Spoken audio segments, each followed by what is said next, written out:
네, 먼저 영상을 시작하기에 앞서서 제목만 보고 영상을 판단하실 분들은 정중하게 말씀드리겠습니다. 나가주시면 감사하겠습니다. 오늘 영상은 저는 두 가지 가능성에 대해서 이야기를 드리겠습니다.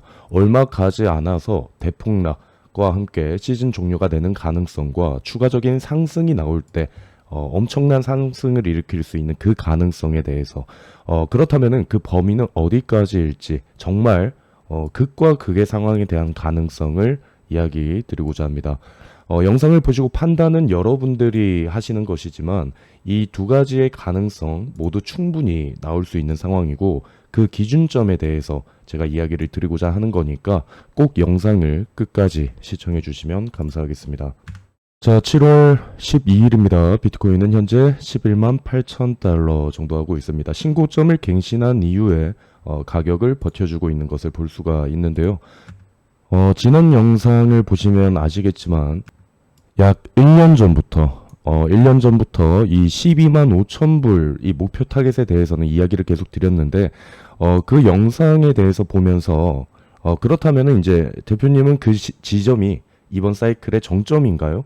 이제 그냥 폭락의 시작인가요? 이제 최고점인가요? 라는 질문이 굉장히 많았습니다. 분명 그 부분에 대해서도 영상에서 제가 언급을 드리긴 했었는데, 다시 한번 말씀드리도록 할게요. 이 12만 5천 불이라는 이 가격은 비트코인이 5만 달러일 때부터 이번 사이클에서 도달할 수 있는 범위라고 저는 이야기를 드렸습니다. 그리고 그 목표 타깃이 그 이상으로 올라가는 것은 그때부터는 시장의 광기, 과열에 달려 있다라고 저는 이야기를 드렸는데, 자, 그렇다면 먼저 이제 이 대폭락이 나오고 시즌 종료가 되는 시나리오를 먼저 말씀드리고, 반대로 이 구간들, 폭락의 조건들을 견뎌낸다면 어떻게 어디까지 갈 수 있는 가능성이 있는지 이것을 이야기 드리고자 합니다. 자, 먼저 첫 번째로 어제 영상에서도 말씀드렸던 이 5파동입니다. 엘리엇 파동에 1파, 2파, 3파, 4파가 나오고 여기에서 5파동이 끝이 나는 지점이 12만 5천 달러입니다. 그렇게 된다면 다음은 나오는 게 ABC 하락이 나오기 시작을 하겠죠. 뭐 이 부분은 엘리엇 파동을 아시는 분들은 이 5파의 끝 지점이라는 얘기가 어떤 의미인지 잘 알기에 이렇게만 간단하게 설명을 드리도록 할게요. 첫 번째 근거입니다. 만약에 지금이 5파의 끝이라면 여기 이 5파 같은 경우에는 말했던 H1, H3 거기에서 0.618을 구한 구간이죠. 거기가 12만 5천 불이었습니다. 이게 첫 번째 내용이라고 생각하시면 될 것 같고요. 자, 두 번째로 말씀드리고 싶은 거는 주봉 RSI입니다. 자, 이 지난 제가 3월에 비트코인이 약 한 3만 아니죠. 8만 달러. 3월에 약 한 8만 달러 정도일 때 제가 이 차트를 보여드리면서 그 당시도 사람들이 시즌 종료에 대해서 이야기를 많이 했었습니다. 그 당시에 차트 보시면은 이때거든요. 이때 보시면은 네, 사람들이 여기 이 구간이 이렇게 내려왔을 때 또 시즌 종료다 이런 가능성에 대해서 계속 얘기를 막 했었었는데 종료에 대해서 얘기했었는데 저는 그 당시에 이 차트를 보여드리면서 말씀드렸던 게 바로 상승의 가능성에 대해서 언급드렸죠. 주봉 RSI를 보여드리면서 여기에서 RSI가 50만 깨지 않는다면 다시 한번 상승을 할 수 있다. 자, 그럼 그 차트를 지금 보시게 되면 지금 이 차트거든요. 분명히 우리가 말을 했던 그 지점에서 여기에서 반등이 나왔고 즉 여기에서 비트코인의 상승은 우리가 정확하게 예측을 할 수가 있었습니다. 근데 문제는 반대로 지금 이 차트가 위험해 보인다라는 겁니다. 지금 이 차트를 다시 한번 보도록 할게요. 여기서 보시면은 지금 이 추세선의 저항이 보입니다. 이 추세선을 한번 보면은 약 한 13만 달러 정도 되거든요. 13만 5천 달러 정도 되는데 여기서 보시면 추세선의 저항이 보이고 우리가 주목해야 할 점은 바로 RSI입니다. 이 주봉 캔들은 4시간 날봉 캔들 이런 것보다 훨씬 큰 봉이기에 신뢰성이 큰 차트인데요. 현재 가격은 상승을 하고 있죠. 고점을 높이면서 상승을 하고 있는데 RSI는 지금 감소하고 있는 전형적인 약세 다이버전스가 보이기 시작합니다. 이 부분이 폭락의 가능성에 대한 두 번째 이유입니다. 자, 그리고 세 번째입니다. 세 번째는 사이클의 기간입니다. 자, 이 부분에 대해서는 제가 약 한 달 전 영상에서도 언급을 드렸는데 다시 한번 살펴보면은 이전의 고점과 그 고점을 갱신한 이 시점들과 그리고 시즌 종료, 하락이 시작된 이 지점들이 매우 유사하게 움직이고 있다라는 겁니다. 이건 저번 영상에서 말씀을 드렸습니다. 그 영상 보시면 조금 더 구체적인 설명이 나와 있습니다. 저는 지난 영상에서도 말씀드렸지만 이번 겨울 안에 만약에 이전 사이클과 동일하게 움직인다라고 하면은 이번 겨울 안에 하락장이 다시 올 수 있지 않을까에 대한 이 긴장감을 계속 놓지 않고 있습니다.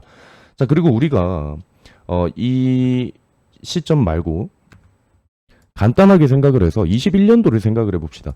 자, 이 당시 같은 경우에도 강한 상승이 있었죠. 21년도를 생각해봐도 이때 붓다빔이 일어났었죠. 여기에서 갑자기 부처님 오신 날 이때 하락을 크게 했었죠. 그리고 다시 상승을 해서 전고점을 높였습니다. 전고점을 넘기고 나서 얼마 지나지 않아서 하락장이 시작되었던 적이 있었습니다. 저는 이렇게 생각을 합니다. 지금 이전과 같이 이 전고점을 높여서 사람들이 다시 한번 신고점 갱신을 했네 라고 했는데 다시 한번 이렇게 큰 폭의 그때가 시즌의 종료점이었던 이 구간이 이 당시의 상황이 이번에는 이러지 않으라는 법은 없다라고 생각합니다. 저는 이 부분도 중요하다고 생각을 해요. 이때가 이제 사람들이 항상 방심을 할 시기죠. 여기에서 전고점 하락을 버텼고 전고점을 넘겼습니다. 이 구간에서 이전과 같은 움직임이 나오지 않으라는 법은 없다라는 거죠. 그래서 물론 이렇게 이전과 같이 똑같이 흘러갑니다 라는 얘기는 아닙니다. 라는 얘기는 아닌데 저는 이런 부분도 우리가 항상 경계를 하고 긴장감을 가지고 있어야 된다라고 생각을 합니다. 자, 실제로 차트를 봐도 이전과 같이 이렇게 급격하게 빠른 가파른 상승은 없었습니다. 그렇죠? 하지만 우리가 큰 틀로 봤을 때는 여기에서 큰 조정이 없이 이런 식으로 우상향을 계속해서 했다라는 거죠. 큰 틀로 보면은 여기서부터 계속해서 이렇게 상승을 했습니다. 그렇다면 이걸 멀리서 우리가 봤을 때 여기에서 큰 조정이 한번 내려온다라고 해도 이상하다라는 생각이 들진 않을 것 같은 차트라고 생각을 합니다. 여기에서 이렇게 상승을 했고 여기에서 이 부분을 이 정도 되돌려 준다라고 한들 이게 큰 걸까요? 이 정도의 큰 틀, 이게 한쪽의 파동이라고 생각을 한다 치면 여기에서 만약에 우리가 이런 식으로 온다 하면 0.618, 0.382 구간은 쉽게 오는 구간이죠. 그러면 여기 만약 618까지 왔다, 6만 달러까지 왔다라고 해서 이 차트가 굉장히 불편한 차트가 될 수 있을까요? 저는 아니라고 생각을 한다라는 겁니다. 이때도 마찬가지죠. 여기에서 이렇게 상승을 했습니다. 여기에서 누가 여기 이 정도 지점까지 올 거라고 생각을 했겠어요. 그런데 그게 이상한 지점이 아니라는 거죠. 그럼 여기에서 지금 우리가 여기까지 왔는데 여기에서 이 정도 떨어진다라는 게 그게 뭐 그렇게 썩 나쁜 뭐 이상한 차트다 말도 안 되는 차트다라는 게 아니라는 거죠. 그러니까 이제 제가 이 차트들을 말씀드리는 거는 다시 한번 말씀드릴게요. 무조건 하락이 옵니다. 딱 이때 옵니다. 라는 게 아니라 이런 사이클의 개념을 우리가 어느 정도는 인지를 하면서 이 부분에 대해서도 우리가 신경을 좀 써야 되지 않을까라는 생각을 한다라는 점입니다.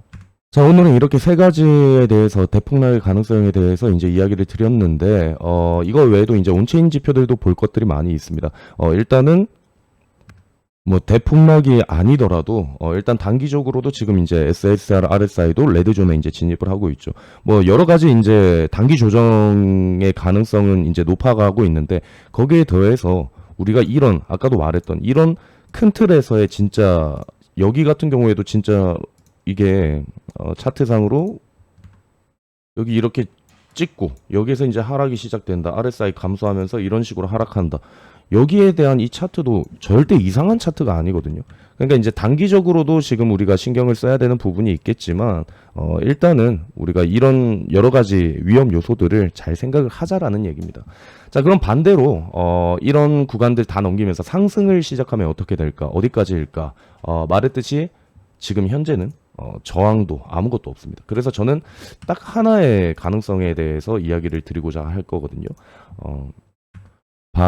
바로 이 엘리엇 파동. 아까 말했던 이 엘리엇 파동이 만약에 5파동의 연장이 나오면 1, 2, 3, 4, 5 이렇게 연장이 나오면 어떻게 되느냐라고 한다면 일단 여기에서 5파가 시작이 된다. 아까도 말했던 저희가 지금 엘리엇 5파 진행 중이라고 저는 생각을 하고 있다라고 했죠. 이게 만약에 연장 파동이 나온다라고 하면은 계산을 해보면 1파에서 2파 나왔다 치고 그러면 3파는 먼저 타깃이 2만 불입니다. 20만 불. 20만 달러가 될 거고 거기에서 이제 4파를 구해보면은 15만 달러가 될 거고 그 다음에는 30만 달러가 찍히는 게 이제 상승에 관한 지점을 타깃을 잡는 한 가지의 방법이라고 생각합니다.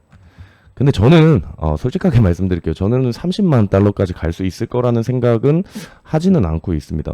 왜 그러냐면 이전에도 이런 식으로 상승을 많이 했었지만 이전의 상승폭보다 더 큰 상승폭을 만들어낸다라는 거는 전 어렵다고 생각을 해요. 왜 그러냐면 그때보다 훨씬 시총도 많이 무거워졌기 때문에. 그래서 저는 어느 지점에서 물론 12만 5천 달러 딱 여기 있는 구간 여기가 딱 고점이다 말을 할 수는 없지만 어느 지점부터는 제가 늘 말씀드렸듯이 최악을 대비하는 하락에 대비하는 모습도 필요하다라는 생각이 듭니다. 이 영상을 보고 판단은 여러분들이 하시는 것이지만 제 의미는 무조건 딱 폭락의 시점이다 이런 의미가 아니라 늘 최악을 대비하면서 너무 한쪽 방향에 치우치지 않는 스마트한 투자를 하시길 바라는 마음으로 영상을 올립니다. 늘 성투하시길 바라면서 오늘 영상은 마치도록 하겠습니다.